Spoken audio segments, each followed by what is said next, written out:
Merci bien et bonsoir à tous. Donc, je vais vous présenter un sujet qui est un petit peu différent des précédents, puisqu'on va plutôt s'intéresser au monde des matériaux.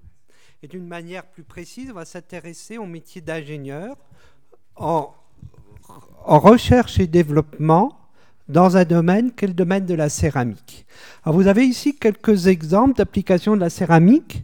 En premier lieu, on pense souvent aux objets d'art, voire aux arts de la table, qui sont d'ailleurs extrêmement importants, mais on s'aperçoit très vite qu'on va beaucoup au-delà, avec des matériaux fonctionnels et qui vont répondre à des applications beaucoup plus variées. Alors avant de commencer, je voudrais dire que quand on parle de céramique, on imagine un monde un peu restreint, sauf que si on l'étend au composé céramique, on va finalement inclure les liants hydrauliques, c'est-à-dire les ciments, qui sont les premiers matériaux qui sont utilisés au monde, mais également les verres, les vitraux céramiques et les céramiques. Et l'ensemble de tout ça, ça représente environ 30% des matériaux que nous utilisons. Alors avant de commencer, je voudrais un petit peu me présenter. Donc c'est moi sur la photo. Donc j'ai aussi mon propre parcours, qui ne fera pas l'objet de cette présentation. Ce parcours, c'est d'abord une formation d'ingénieur, plutôt en génie physique et en matériaux. Et puis j'ai fait une thèse dans le domaine de la métallurgie, mais plus exactement dans le domaine de l'archéométallurgie. C'est-à-dire que j'ai utilisé des méthodes nucléaires appliquées à l'analyse de l'or antique, pour différentes raisons, des raisons de titres monétaires, des raisons également de provenance de minerais, de techniques également d'élaboration des matériaux. Pourquoi les techniques nucléaires? Et tout simplement parce qu'elles permettaient d'analyser ces objets précieux sans les détruire. Et puis, je dirais, le hasard a voulu que je rentre dans un groupe industriel relativement important dans le domaine de la sidérurgie.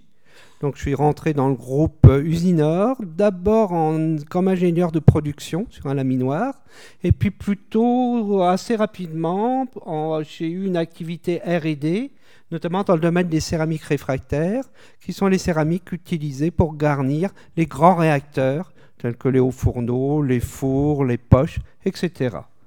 Et puis j'ai eu dans ma carrière une évolution un peu surprenante, mais peut-être pas autant que ça, puisqu'en 2001, je suis devenu professeur des universités.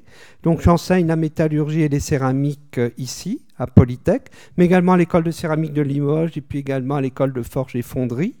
Et puis, j'effectue une activité de recherche, puisque je suis enseignant-chercheur, au CEMTI, notamment dans les céramiques à haute température. Alors, le CEMTI, c'est un laboratoire donc, qui se trouve sur le campus du CNRS, tout près d'ici.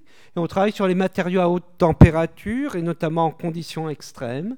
Donc avec des outils qui peuvent être très variés et qui permettent, on va dire, de scruter la matière à une échelle, donc qui va de l'échelle atomique jusqu'à une échelle de la microstructure et qui essaye de mettre en relation finalement les propriétés d'emploi avec ses caractéristiques dans des conditions qui sont des conditions relativement extrêmes de température et d'irradiation.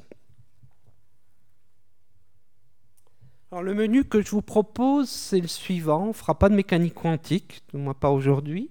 Je vais vous introduire un petit peu les céramiques pour vous montrer effectivement la diversité des utilisations de ces matériaux. Alors rassurez-vous, je serai relativement court. Ensuite, je vous parlerai un petit peu de la formation des élèves ingénieurs, et notamment bien sûr ceux de Polytech. Qu'est-ce qui finalement leur permet d'être préparés à ce type de métier, notamment des métiers de recherche et développement. Ensuite, je vous parlerai d'une initiative assez intéressante qui associe justement le monde de l'industrie et le monde universitaire. C'est la création d'une fédération qu'on appelle FIRE. Puis les métiers R&D en céramique. Quelles sont leurs spécificités? Quels sont finalement les grands aspects extrêmement importants dans la formation qui amènent des jeunes à travailler dans le domaine de la R&D, notamment dans la R&D en matériaux?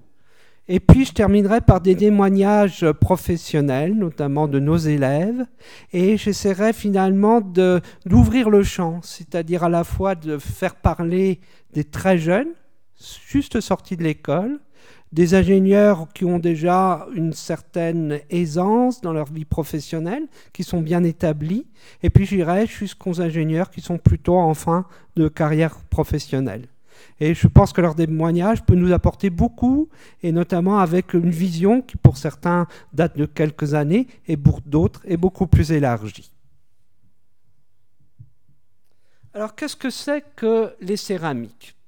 Alors d'abord, les céramiques, elles ont apparu il y a longtemps, il y a à peu près 28 000 ans. Donc c'est pratiquement les plus âgés ou les plus vieux des matériaux. Et puis donc à partir de là, on peut dire que le métier de céramiste, c'est le plus vieux métier du monde. Alors la céramique, eh bien, elle se présente sous différentes formes. Ça peut être certes de la faïence, de la porcelaine, hein. On se souvient tous effectivement du superbe tasse et des superbes assiettes de notre grande-tante, et on en aurait bien aimé les casser quand on était petit, mais on connaît tout de suite un peu les réactions que ça aurait occasionné. Mais c'est bien autre chose. Ça peut être du carbure de titane, ça peut être du borure de bore, ça peut être du nitrure de silicium. Et vous voyez ici deux images très représentatives. D'un côté, effectivement, une œuvre d'art, et puis de l'autre, effectivement, des céramiques qui sont à base de nitrure et utilisées notamment dans le domaine de l'énergie. Et puis, ces céramiques ont une infinité d'usages. Et à partir de là, ces usages vont couvrir les grands domaines industriels, qu'il s'agisse de l'énergie, de la métallurgie, la construction mécanique, de l'industrie aéronautique, mais également notre vie quotidienne, l'électronique, les vitrocéramiques et les implants chirurgicaux. À titre d'exemple, rassurez-vous, je n'ai pas encore de prothèse, mais j'ai des implants effectivement dentaires qui sont en céramique. Alors voilà quelques exemples. Je me contenterai de vous présenter 3 exemples. Premièrement, le domaine des céramiques techniques utilisées dans le domaine du spatial et de l'aéronautique. Alors on a ici un objet emblématique, hein, mais qui commence déjà d'ailleurs à dater puisqu'il n'est plus utilisé. C'est la navette spatiale avec un bouclier thermique de 33 000 tuiles. Mais on peut citer Ariane 5. Et puis vous voyez ici 2 superbes pièces, hein, qui sont réalisées en composite, donc un col en composite et puis un divergent du moteur Vinci. Moi, j'ai été très surpris il y a quelques années déjà d'avoir déjeuné avec un ingénieur qui travaillait dans le groupe Safran et qui m'a dit, eh bien maintenant les avions, on va les céramiser. Alors j'imaginais effectivement la porcelaine de ma grande-tante mise dans les avions. Je dis, je ne comprends pas bien. Mais effectivement, on est en train de développer des matériaux, notamment thermostructuraux, qui sont en train de se substituer à certaines parties métalliques, notamment dans le domaine des turboréacteurs, tels que les superalliages. Et donc vous voyez qu'on est en train de vivre une véritable révolution technologique dans ce domaine. Alors, le deuxième exemple que je voudrais citer, parce que c'est un domaine également extrêmement important, c'est le domaine de l'environnement. Et là, effectivement, on a des matériaux qui ne sont pas tout à fait comme les autres, tout simplement parce qu'ils résistent à des très très hautes températures. Vous voyez ici 2 exemples. Il s'agit d'une unité de valorisation énergétique des déchets, qu'on appelle aussi un incinérateur, dont la fonction essentielle, c'est certes de détruire nos déchets, mais c'est surtout pour produire de l'énergie. Et notamment ici, vous voyez des tuiles en carbure de silicium, derrière lesquelles circule de l'eau sous pression, et qui, cette eau, finalement, par échange thermique, va permettre effectivement la production d'électricité. Et puis ici, vous avez un deuxième exemple, donc c'est un réacteur de vitrification et qui permet, dans le cas présent, notamment la vitrification de l'amiante. Puis ici, un troisième exemple qui est peut-être plus proche de notre vie quotidienne, c'est le domaine du médical, avec le domaine des biocéramiques. Alors ça peut être des biocéramiques à base de phosphate de calcium, hein, qui permettent de réparer le corps défaillant et qui deviennent de plus en plus, je dirais, intéressants parce qu'ils permettent notamment des reconstructions osseuses. Et puis ça peut être aussi des biocéramiques sous forme de prothèses. Et vous voyez que pratiquement, je ne veux pas dire qu'on est capable de tout réparer, mais on est quand même capable de réparer beaucoup de parties du corps humain. Donc tout ça vous montre effectivement l'importance de ces matériaux. Alors, quel est le secret finalement de ces céramiques techniques, hein, qu'il s'agisse du domaine ici donc de la gazification, la prothèse de hanche, les filtres à particules, ou encore le domaine de la microélectronique, qu'il s'agisse de matériaux de type alumine, ou qu'il s'agisse ici de matériaux autocicatrisants, qui est un composite à matrice céramique, utilisé notamment dans le domaine de l'aéronautique, eh bien, c'est le choix des matières premières, c'est leur conception, c'est leur technique d'élaboration, et c'est surtout la maîtrise de leur microstructure. Alors à partir de là, donc pour réaliser ces beaux objets, on a besoin d'ingénieurs et on a besoin finalement d'ingénieurs formés à ces techniques. Qu'est-ce qu'on attend finalement en tant que formation ? Bien, la première chose, et à mon avis l'aspect le plus important, c'est bien sûr des bases scientifiques solides. Chimie, mécanique, physique, mathématiques, informatique. Et ce que je trouve souvent dommage, et je le dis souvent aux étudiants, c'est qu'ils séparent ces différentes matières, et puis ils font en sorte que ces matières, ils les classent bien dans des tiroirs. Ces tiroirs, ils les ferment à clé, et puis souvent la clé, ils la jettent, ou ils ne savent plus où ils l'ont mis. Et moi, quand je travaillais notamment dans la sidérurgie, je disais aux jeunes qui arrivent, mais c'est vous qui devez innover. C'est vous qui avez la compétence et c'est vous qui connaissez finalement, je dirais, les domaines scientifiques et techniques les plus évolués. Et souvent, ce rapprochement entre les disciplines, ils avaient beaucoup de mal à le faire. Le deuxième point, à mon avis, qui est presque de deuxième niveau, c'est une formation en sciences appliquées, matériaux, procédés et ingénierie. C'est du deuxième niveau, mais c'est très important et ça rejoint un petit peu ce qu'on a dit tout à l'heure, être capable de faire le lien entre science et technologie, la technologie étant tout à fait essentielle pour créer, développer les beaux objets qu'on a vus tout à l'heure. Et puis c'est bien sûr intégrer tout ça dans la découverte du monde de l'entreprise et des métiers d'ingénieur, management, langue, gestion et économie. Et le dernier point également fondamental, c'est une immersion à l'international qui fait maintenant partie d'un cursus tout à fait normal dans la formation d'un ingénieur.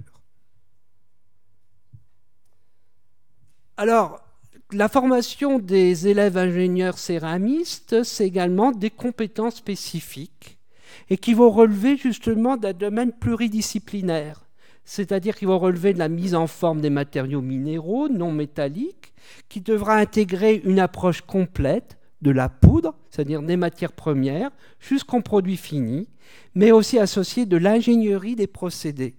Et ce qui est tout à fait aussi intéressant, c'est qu'à travers l'ingénierie des procédés, eh bien, on va retrouver des techniques, notamment la mécatronique ou la mécanique, qui sont effectivement tout à fait fondamentaux. Moi, je me souviens d'un collègue qui m'avait dit « Tiens, j'ai visité une usine de fabrication de céramique. À ton avis, il y a combien d'ingénieurs de matériaux dans cette usine ?» Je lui ai répondu naturellement, un, et c'est déjà beaucoup. Et tout le reste, c'est quoi ? C'est des ingénieurs qui doivent faire fonctionner les outils, c'est-à-dire finalement qui ont des domaines de compétences qui ne sont pas forcément ceux de la céramique. Et puis, ça nécessite aussi un approfondissement des connaissances acquises grâce aux prochaines fins d'études, aux stages d'ingénieur, tout simplement pour mettre en pratique ces différents acquis. Et ces différents acquis sont à décliner dans de nombreux secteurs d'emploi, l'aéronautique, l'électronique, l'énergie, les matériaux, l'environnement, les transports, le design, l'habitat, le médical, etc. Alors à Polytech, on a mis en place, alors pas uniquement nous, une démarche que je trouve particulièrement intéressante de rapprochement entre le monde industriel et justement le monde académique. C'est-à-dire qu'on est membre fondateur d'un réseau qui s'appelle FIRE, donc qui est un programme d'éducation dans le domaine de l'ingénierie des réfractaires. Ce qui est tout à fait aussi intéressant, c'est que la démarche est venue des industriels dans un domaine spécifique des céramiques, et les céramiques pour les hautes températures qu'on appelle les réfractaires. Et donc ces industriels ont pris conscience de deux choses. Premièrement, de la globalisation de notre monde, et deuxièmement, de la nécessité d'avoir des ingénieurs bien formés à l'international. Et notamment, l'une des sociétés qui a été à l'origine de la création de ce réseau, c'est RHI, que vous connaissez sans doute pas, qui est une société autrichienne. Et ils disaient, nous, on a une difficulté, c'est que nos ingénieurs autrichiens n'ont pas envie de parcourir le monde. Alors ça a permis de créer quoi? Ça a permis de créer un réseau international d'universités et de partenaires industriels qui comporte actuellement 16 industriels, parmi lesquels, d'ailleurs, vous reconnaissez peut-être des grands noms, tels que Vallourec, Tata Steel, Saint-Gobain, et puis également donc 10 institutions académiques. Alors je parle bien d'institutions académiques parce que la France est un petit peu une exception avec ses écoles d'ingénieurs, puisque les départements d'ingénierie dans les autres pays se trouvent naturellement à l'université, ce qui est le cas d'ailleurs de Polytech. Alors, le but de FIRE, c'est tout simplement promouvoir une formation d'excellence dans le domaine de l'ingénierie, bien sûr des céramiques réfractaires, tout simplement en favorisant les échanges internationaux d'étudiants. C'est de réaliser des recherches innovantes dans le domaine des réfractaires. Donc vous voyez, quand on essaye d'associer R&D, ingénierie, eh bien on n'est pas très loin de la recherche académique. Et puis c'est créer un réseau, le networking est vraiment important, d'universités et de laboratoires industriels, rassemblant les experts les plus compétents à l'échelle mondiale. Alors, quelles sont les activités de ce réseau? Eh bien, c'est d'abord des échanges d'étudiants. Donc ici, vous voyez une étudiante d'origine chinoise, donc qui a fait ses études à Polytech et qui a fait son stage d'immersion à Leoben, en Autriche. Vous voyez ici un étudiant qui actuellement d'ailleurs fait sa thèse avec moi, donc qui est allemand, qui parle 4 langues, allemand, espagnol, français et anglais, qui a finalement eu un parcours original, Aix-la-Chapelle en Allemagne. Il a fait une partie de ses études à Limoges, puis ensuite en Autriche, et actuellement, il est avec moi donc à Orléans. La deuxième activité, c'est de créer ce qu'on appelle des Fire Schools, c'est-à-dire des cycles de conférences pendant une semaine, qui permettent d'associer étudiants, industriels et professeurs. Et puis, c'est participer à l'édition de livres, notamment ici, vous voyez un livre qui a été publié donc, par cette fédération.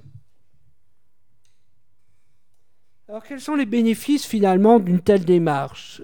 Eh bien, c'est une formation par les meilleurs experts, associant théorie et application. C'est surtout un environnement international stimulant apprentissage scientifique et technologique, mais c'est surtout des échanges directs et un enrichissement entre professeurs et étudiants de nationalités et surtout de cultures différentes. Parce que je crois qu'au-delà des échanges internationaux, certes c'est l'apprentissage des langues, mais c'est surtout la connaissance des autres qui ont des cultures différentes. Nous, on a toujours l'impression qu'on forme les meilleurs ingénieurs, c'est sûrement vrai. Mais notre formation d'ingénieurs française, on est quand même le pays de Descartes, est complètement différente de la démarche, par exemple, américaine ou la démarche anglaise, qui sont des démarches tout à fait intéressantes et très complémentaires de la nôtre. Alors voilà, par exemple, donc des étudiants qui ont eu justement bénéficié, on va dire, un petit peu de ce parcours et qui, à partir de là, ont une reconnaissance d'une certaine manière de la profession. Vous voyez, donc le lien industrie-université est naturellement établi. Alors maintenant, je voudrais vous parler rapidement des métiers d'ingénieur R&D en céramique. Donc finalement, on est dans le domaine de la recherche et du développement, donc on est plutôt une activité qui va être une activité en amont. Ce n'est pas forcément non plus l'un des postes principaux de l'entreprise. Une entreprise, elle doit rechercher, développer, produire et vendre. Mais par contre, il participe à la conception, au développement de nouveaux produits, services et procédés céramiques dans le cadre de projets d'innovation. Alors, vous voyez ici, par exemple, un procédé céramique additif qui permet de fabriquer des pièces tout à fait étonnantes. Et à partir de là, le rôle de l'ingénieur R&D céramiste, le rôle d'un ingénieur R&D est tout à fait central et indispensable, pour une simple raison, c'est qu'il permet de différencier la société dans laquelle il est des autres, et à partir de là, d'attirer de nouveaux clients potentiels en créant des produits céramiques innovants. Donc on est bien dans un monde de compétition et les entreprises sont obligées d'innover et celles qui n'innoveront pas, effectivement, finiront par disparaître. Alors, quelles vont être à partir de là les principales missions de ces ingénieurs R&D? C'est l'analyse et la compréhension du positionnement des produits céramiques en collaboration avec le marketing. Donc finalement, le métier d'R&D est très proche de celui des clients finaux. C'est la traduction des besoins fonctionnels en cahier des charges. Donc vous voyez, il y a quand même de la méthodologie. Il y a la nécessité effectivement d'apporter de l'innovation en termes de conception, développement de céramique, qui passeront ensuite par des phases de test et de validation, une amélioration continue des produits. Donc là encore, il y a des liens très forts avec le service qualité, du benchmarking, une activité de veille, brevet, avance technologique, avance scientifique. Et puis surtout, il y a un rôle de stratégie, d'identifier les nouvelles orientations scientifiques et animer la réflexion stratégique.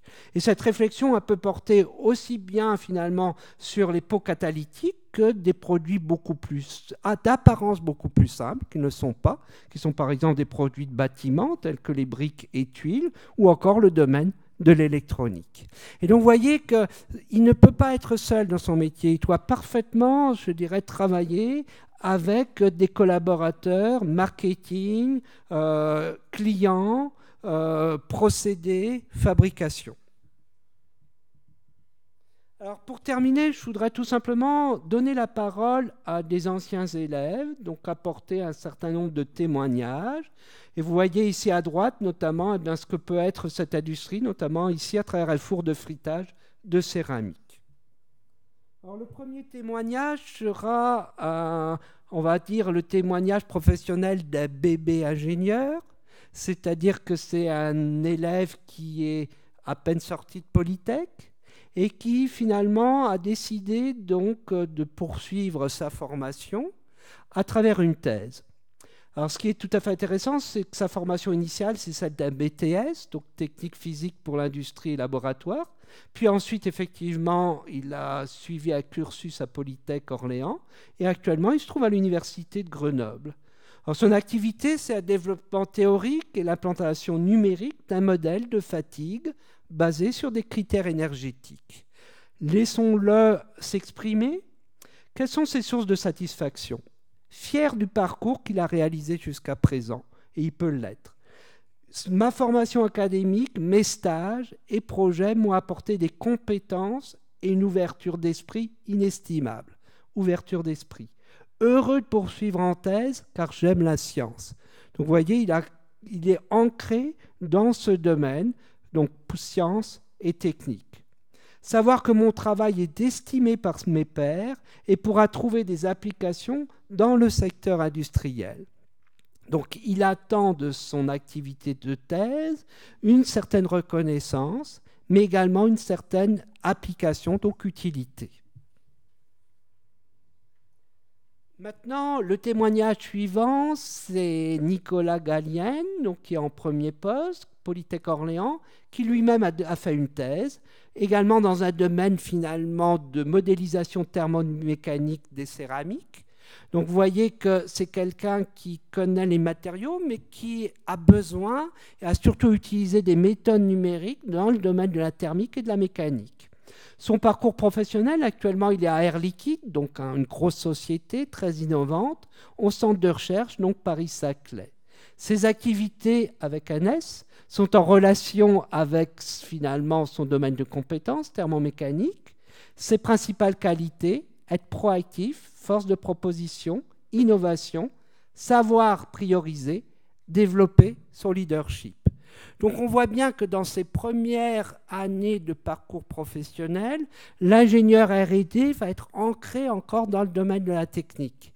Et en général, ce qui n'est pas toujours le cas, mais très fréquemment, eh bien, il sera ancré dans le domaine de la technique et de la science parce qu'il aura fait effectivement une thèse. Alors poursuivons maintenant avec, je dirais, des parcours qui ont déjà un petit peu long.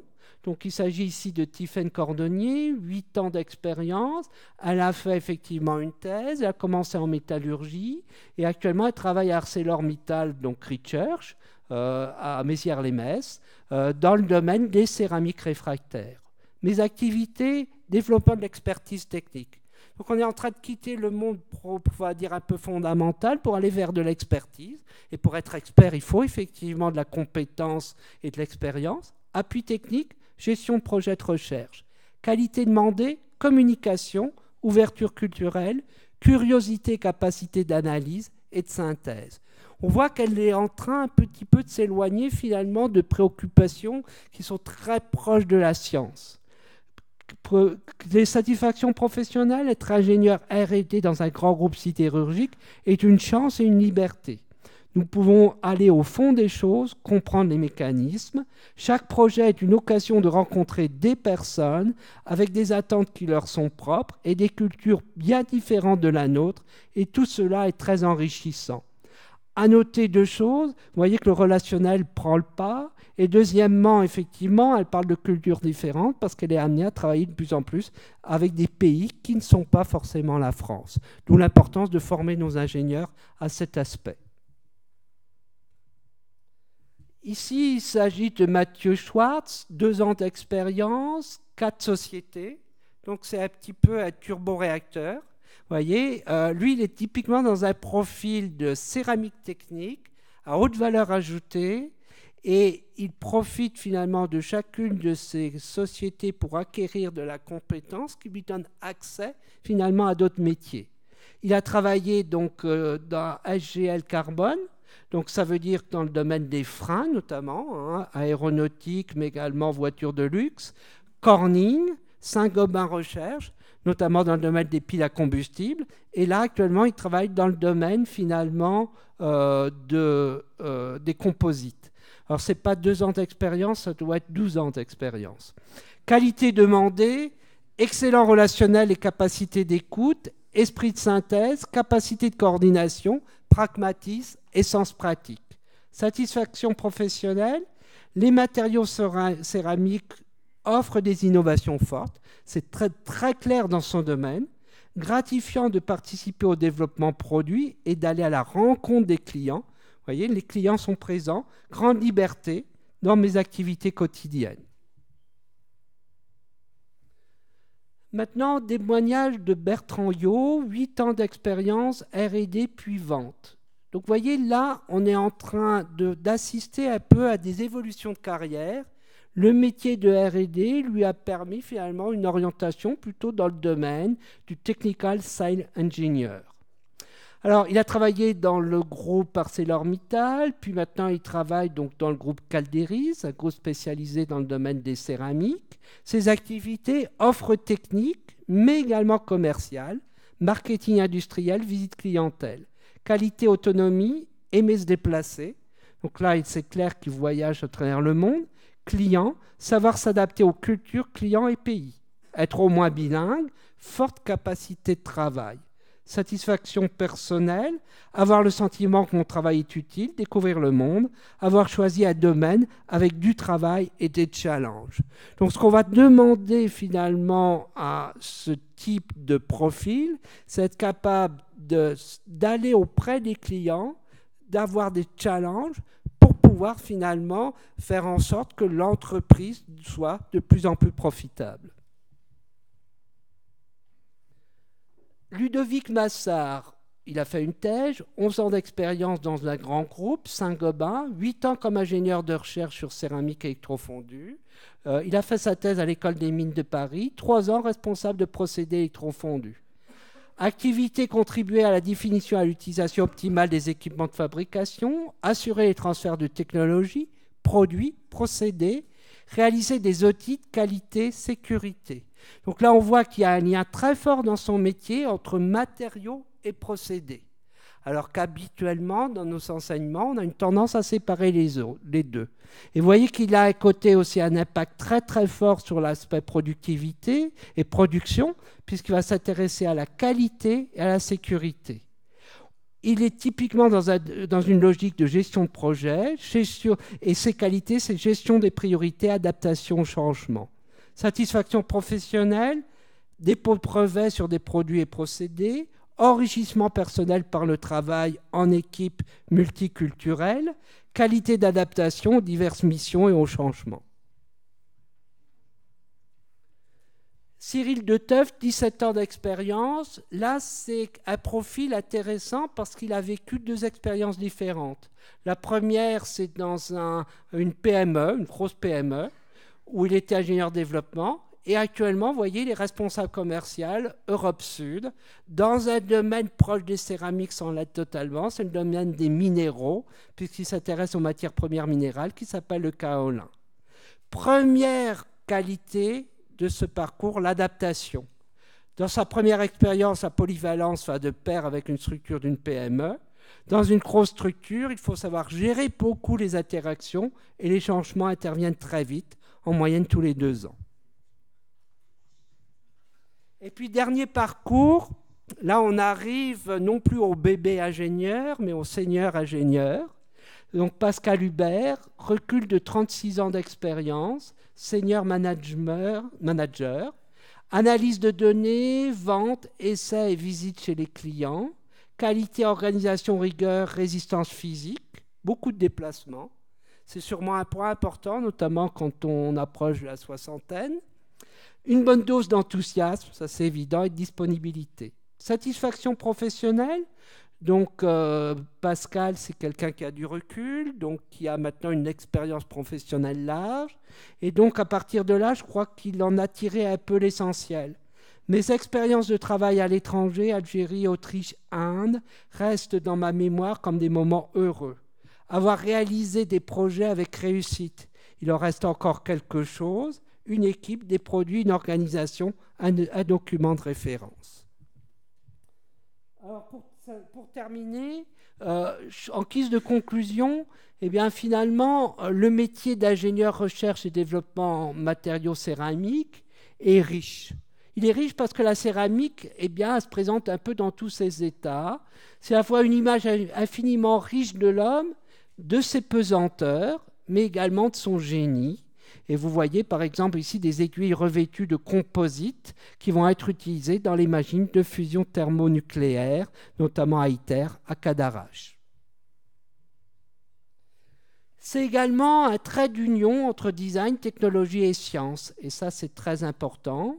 On le voit à travers les objets d'art et les belles céramiques qui se trouvent en haut, mais on le voit également à travers des objets tout simples, les plaques de cuisson, ou encore les miroirs géants pour télescope qui sont réalisés donc à base de vitraux céramiques. Et puis je crois qu'au-delà de la diversité des expressions artistiques, des défis technologiques, je crois qu'il faut qu'on reste un peu des grands enfants émerveillés devant les formes. Vous voyez ici un treillis en céramique fabriqué par fabrication additive. Et ici, vous voyez donc une céramique qui a été réalisée par Chagall.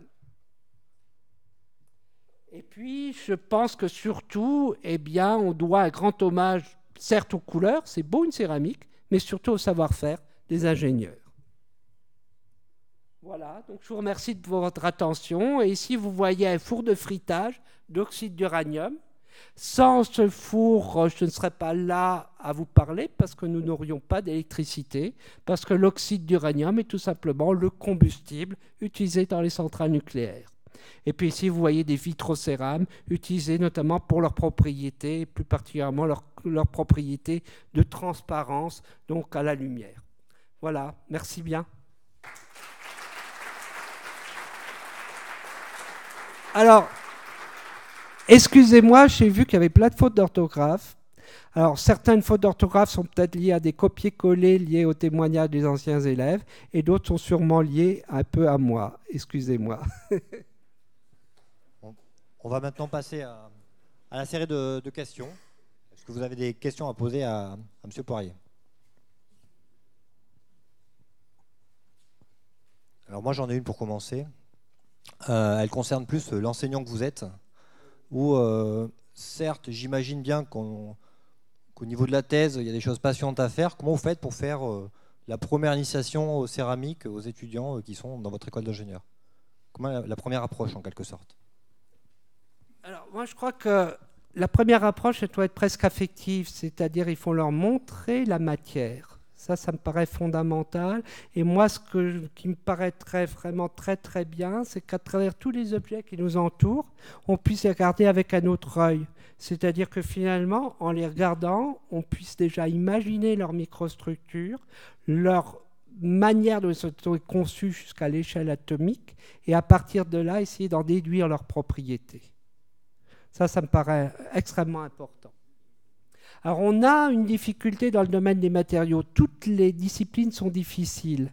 Mais vous voyez que la plupart des ingénieurs ont fait des thèses. Ça veut dire que l'apprentissage est très long. Et contrairement à certains pays, je pense notamment à l'Allemagne ou aux États-Unis, eh bien, ce statut de doctorant ou d'ingénieur-docteur n'est pas du tout valorisé de la même manière en France. En Allemagne, si vous n'êtes pas Herr Docteur, vous n'accéderez jamais aux hautes fonctions de l'entreprise.